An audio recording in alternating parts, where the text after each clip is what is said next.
Reinaldo Azevedo.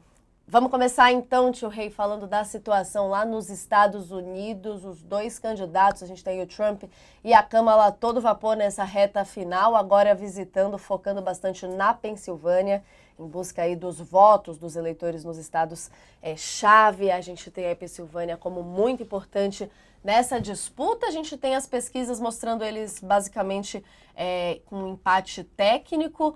Então, nessa situação, nos 7 estados do país considerados aí determinantes, os tais estados pêndulos que a gente fala, ou seja, aqueles estados ali que não estão sempre tradicionalmente votando ou nos republicanos ou nos democratas, é ali que a gente vai ter a vitória ou não de um dos candidatos, mas a gente já tem esse retrato, então, de quase 80 milhões de eleitores já tendo votado antecipadamente nesses dados que a gente tem levantado por universidades americanas. A gente viu que a maioria dos que votaram antecipadamente são eleitores democratas. Os democratas têm comemorado bastante essa presença e agora a gente tem o Trump correndo aí também. Inclusive a gente viu, né, tio Rei, nos últimos comícios, ele reforçando bastante, incrementando bastante o discurso dele ali mais radical, justamente na tentativa de convencer esse eleitorado para sair de casa, para votar. Queria a sua análise de como é que a gente chega nessa reta final dessa campanha tão conturbada, com tantos casos graves que aconteceram, fake news a todo vapor também, tio Rei. Como é que a gente chegou aqui? O que a gente pode esperar de amanhã e dos dias seguintes, tendo em vista que a apuração demora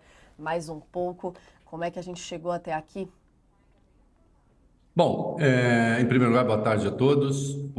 É bastante preocupante que a gente esteja na véspera da eleição e se tenha como certo uma crise. Aí vai depender do tamanho dela e quanto tempo ela vai demorar, né?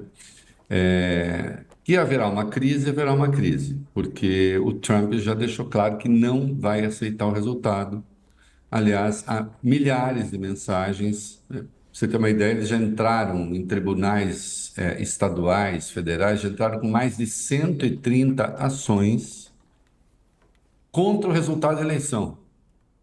Aí você vai perguntar, mas que resultado? Não interessa. As ações estão lá, eles já entraram.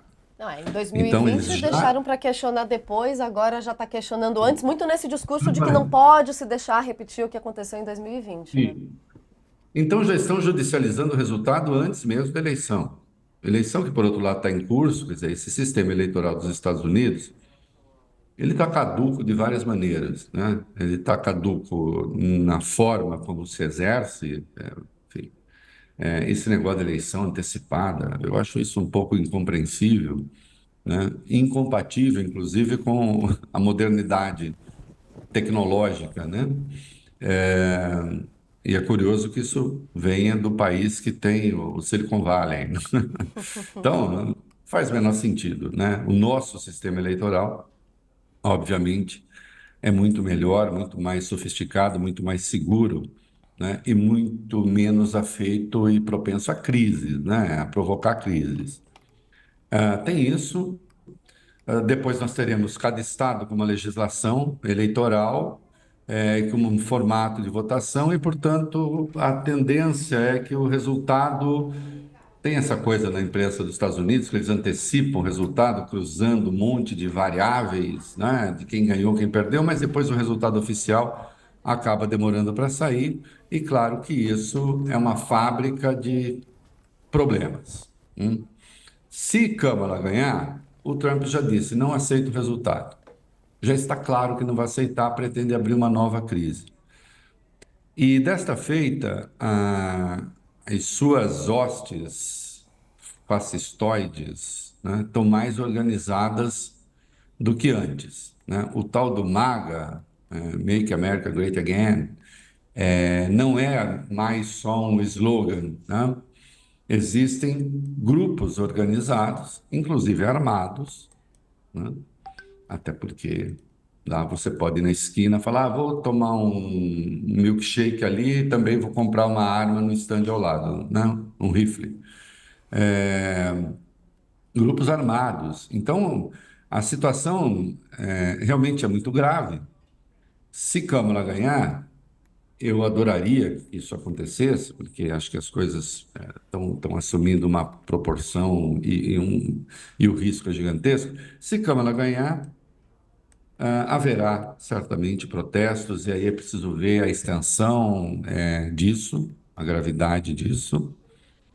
E se o Trump ganhar, aí sim, aí a crise de longo prazo e ninguém sabe direito o que vai acontecer, nem nos Estados Unidos, nem no resto do mundo, porque coisa boa não será, né?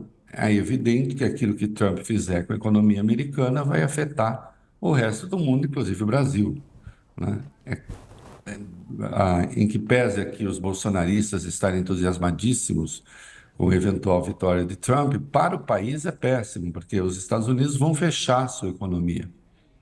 É ruim na relação direta, Brasil e Estados Unidos, é ruim na relação triangular, porque se os Estados Unidos impuserem taxas, como ele está prometendo, na proporção que está prometendo, contra a China, por exemplo, há um risco, sim, de haver um encolhimento do crescimento da China, uma queda no crescimento. Queda no crescimento da China significa queda no crescimento para boa parte do mundo, inclusive o Brasil, que tem um terço da sua pauta de exportações com a China, um pouco mais até. Então, é tudo ruim, né? Tudo ruim. E, nesse sentido, as advertências estão sendo feitas. Quer dizer, o que é assustador nessa eleição americana, particularmente assustador, é que o Trump não está escondendo o que ele quer, ele está revelando, né? O último editorial do New York Times fez dois editoriais defendendo a candidatura da Câmara. O mais recente, tem aí uns 3 dias, eles foram ao ponto, né? Então diz aqui: você já conhece Donald Trump.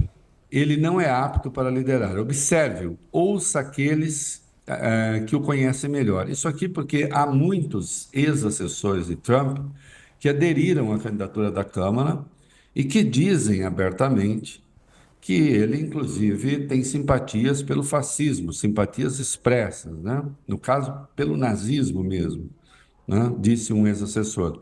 Ele tentou subverter uma eleição, se referindo à eleição passada, e continua sendo uma ameaça à democracia. Ele ajudou a derrubar Roe contra Wade, aqui no caso a lei do aborto, né? Com consequências terríveis. A corrupção e a ilegalidade do senhor Trump vão além das eleições. É todo o seu ethos, ele mente sem limites, quer dizer, é a sua visão de mundo, né? Ele mente sem limites. O senhor Trump usará o governo para perseguir oponentes. Ele buscará uma política cruel de deportações em massa. Ele causará estragos para os pobres, para a classe média e para os empregadores. Inclusive, visões sobre a economia americana, a Economist fez um texto bastante denso a respeito, demonstrando como Trump é, na prática, a negação do capitalismo liberal, né? Ah, o que ele está prometendo é fechar a economia americana, fechar-se no nacionalismo tacanho, né? Ele pode criar uma crise no mundo e também na economia americana, à medida que, se ele fechar a economia como ele promete fechar, os preços vão subir, não tem como, né? Porque a economia global e a escala da economia global contribui para baratear preços, né? À medida que ele vai fazer, não, é tudo aqui na América, né? Evidentemente, ele provocaria também inflação lá dentro. Então, e sem contar as ameaças que ele faz abertamente à democracia, né? Ele andou radicalizando o discurso dele de uma maneira absurdamente agressiva contra a imprensa também, né? E dizendo coisas abjetas. Estava lá atrás de um vidro blindado, aí tinha uma lacuna no vidro, mas que tinha uma linha de direção com a imprensa, dizendo que se tiros partissem dali, ele não se incomodaria. E ficou meio confuso o discurso, mas um pouco assim, se pegar jornalista também, não está nem aí, né? Então, e fala abertamente contra a liberdade de imprensa, né? Está falando que vai fechar a ABC News, porque, por causa do debate em que ele se saiu tão mal. Então, uma coisa assim, é muito grave o que está em curso, e é isso. Então, comecei dizendo: é muito sério você estar um dia da eleição sabendo que haverá uma crise. Olha só a que situação nós chegamos, né? Que o mundo chegou, que os Estados Unidos chegaram. Isso não tinha nos Estados Unidos. Você poderia estar um dia da eleição, lamentar que fosse ganhar um democrata, que fosse ganhar um republicano, a depender do gosto de cada um, mas nunca se tinha a ideia de que vai haver eleição e nós sabemos que haverá uma crise em razão da eleição, porque um dos que disputam diz que não há a menor chance de ele perder, que se ele não ganhar é porque então existe falcatrua. Coisa que ele espalha, contando com um outro delinquente como Elon Musk para ajudar, para reforçar as teorias conspiratórias, né? E aí eu vou, se me permitir, recomendar, acho que eu já fiz uma vez aqui, mas tratei disso hoje também Uhum. no rádio, na Band News, né? Anatomia do Fascismo, do Robert Paxton. Robert Paxton é um historiador americano, o mais importante historiador americano, e um dos mais importantes do mundo, sobre o fascismo, né? Ele escreveu esse livro, Anatomia do Fascismo, em 2004, um senhor já de 92 anos, né? Continua absolutamente lúcido, né? E tem um texto dele de 2000, porque o Paxton, como ele estudou muito fascismo, ele sempre foi um crítico da ideia de chamar esse ou aquele de fascista. Ele disse, é um adjetivo muito tóxico para você usar, é preciso ver direito, porque o fascismo tem algumas características, né, que não estão dadas ainda hoje. Em 2021, ele escreveu, aliás, no dia 11 de janeiro, né, 5 dias depois da invasão do Capitólio, ele escreveu um artigo e aí ele disse, com todas as letras, né, que chamar o Trump de fascista não é mais um exagero. A Newsweek pediu um artigo para ele, né? E aí ele escreveu o seguinte, que ele removo minha objeção ao rótulo do fascismo. O incentivo aberto de Trump à violência cívica para reverter o resultado de uma eleição extrapola um limite. O rótulo parece agora não apenas aceitável, mas necessário. Então, o mais importante historiador do fascismo nos Estados Unidos, que é autor desse livro, que é um clássico, autor de um outro clássico sobre a República de Vichy na França, que mudou os estudos sobre a República de Vichy, a República Colaboracionista Francesa, é, a, o governo colaboracionista francês, né, durante o nazismo, né, porque é o mito de que a parte da França que não era oficialmente ocupada pelos nazistas era alguma forma de resistência. Mentira, era a forma mais descarada de colaboracionismo e foi ele que demonstrou isso de uma maneira irrespondível. Então, esse cara, que é o mais importante pensador, está dizendo: sim, existe nesse MAGA, existe nesse movimento, existe nessa postulação do Trump um óbvio apelo fascista, e isso é perigoso. E ele demonstra porque é assim, né? Quando ele caracteriza o que é o fascismo, tem um trecho, não vou ler aqui agora, mas é um trecho bastante importante, que o Paxton, quando ele estuda o fascismo, diz assim: olha, o fascismo não é só um movimento de liderança, ele surge inicialmente como um movimento de massa, sim. Existe um sentimento na massa, em amplas camadas da população, que se dizem perseguidas, que se dizem humilhadas, observando, e às vezes parte desse sentimento nasce de questões reais, né? Então existem dificuldades reais. Por exemplo, o Mussolini ascende na Itália, ele ascende na Itália que tinha saído humilhada da Primeira Guerra. Humilhação na Primeira Guerra que também marca a Alemanha em certo sentido, né? Em muitos sentidos, né? Quando se impõe um acordo à Alemanha, a Alemanha fica à mercê, né, dos vitoriosos da guerra, e aquilo gera um sentimento de ressentimento, né, muito grande. Depois a Alemanha teve outros problemas com a economia, com a falência da República de Weimar e tal. Mas na Itália, o Mussolini, ele ascende, ele vem de um movimento inicialmente socialista, mas ele ascende como um líder dos humilhados, né? Tem um livro maravilhoso chamado M, o Filho do Século, do Antonio Scurati, que trata disso também com bastante clareza. E o Trump explora isso nos Estados Unidos, né? Especialmente ligando a questão da imigração. Então, olha como nós, nos Estados Unidos, estamos sendo humilhados. Eles vêm aqui, eles nos matam, eles nos perseguem, né? Eles comem os nossos animais, como ele chegou a colocar num debate, né? A economia global, os Estados Unidos se abrem para o mundo, então o mundo rouba os nossos empregos. Ele cria toda uma lógica de vitimização que é típica essa lógica do sentimento fascista mesmo, né? E aí não é à toa que o Paxton diz, sim, então já podemos chamar isso de um movimento de caráter fascista, porque o fermento que originou o fascismo é esse aí, é esse que o Trump está explorando. E esse livro dele é famoso por, de algum modo, caracterizar etapas do fascismo, e a outra etapa, claro, uma vez que o líder se coloca bom, estou à frente desse movimento de restauração nacional, todo movimento fascista fala de uma restauração, né? Na saudade de uma idade do ouro, quando nós éramos felizes e agora não somos mais. Aí, uma vez presidente, ele conquista os chamados conservadores, que foi o que aconteceu com Mussolini, foi o que aconteceu com Hitler, né? Os conservadores que inicialmente julgavam, bom, esse cara não é confiável, acabam cedendo, porque também depois isso acaba sendo útil para eles, né? À medida que leis autoritárias beneficiam cartéis, grupos econômicos, etc. E você tem, durante um tempo, um regime de terror. Quer dizer, não sei se isso acontece nos Estados Unidos, em que medida.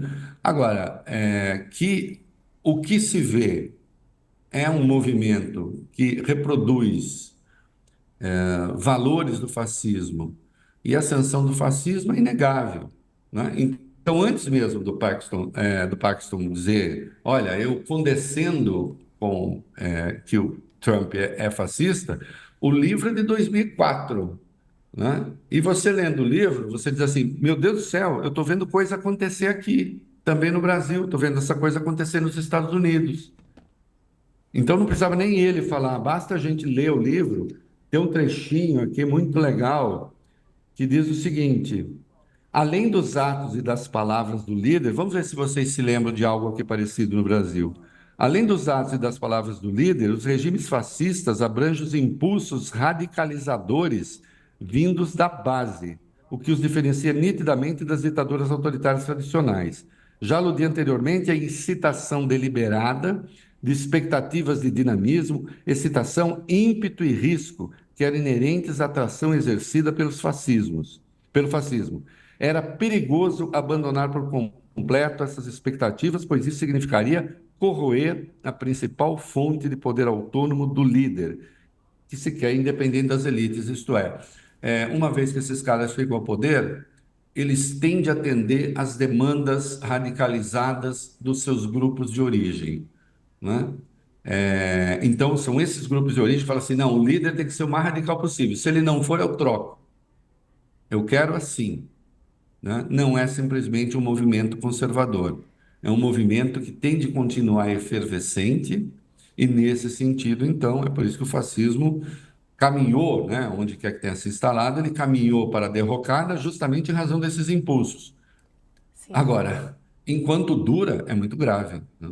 Não, e antes mesmo da gente trazer esse paralelo aqui para o Brasil, convido até o pessoal a ler uma coluna do Jamil Chad, foi na semana passada, se não me engano, na sexta-feira, do Projeto 2025, ele que destrinchou ali para a gente um documento de cerca de 900 páginas com o plano da extrema-direita para os Estados Unidos, num tom ali de segunda Revolução Americana, eles usavam os termos, dando superpoderes, no caso, para essa liderança, se trazendo aqui do ponto do Trump, que já tentou se distanciar ali desse documento em si, mas tem entre os apoiadores dele, uma série entre os assinantes, no caso de elaboração desse documento, uma série de apoiadores deles. E aí a gente puxando então para falar aos poucos aqui do Brasil, tio Rei, uma das coisas que o Trump já sinalizou, inclusive, que se ganhar vai fazer, é anunciar ali o perdão aos invasores do Capitólio, nessa linha do discurso que você estava trazendo aqui pra gente, ele que já chamou o dia da invasão de dia de amor, falando de patriotas envolvidos por ali, realmente questões muito importantes para a gente analisar e ficar de olho não só no dia da eleição em si, mas como nos dias seguintes, e a gente vai ficar de olho aqui na cobertura do UOL, mas que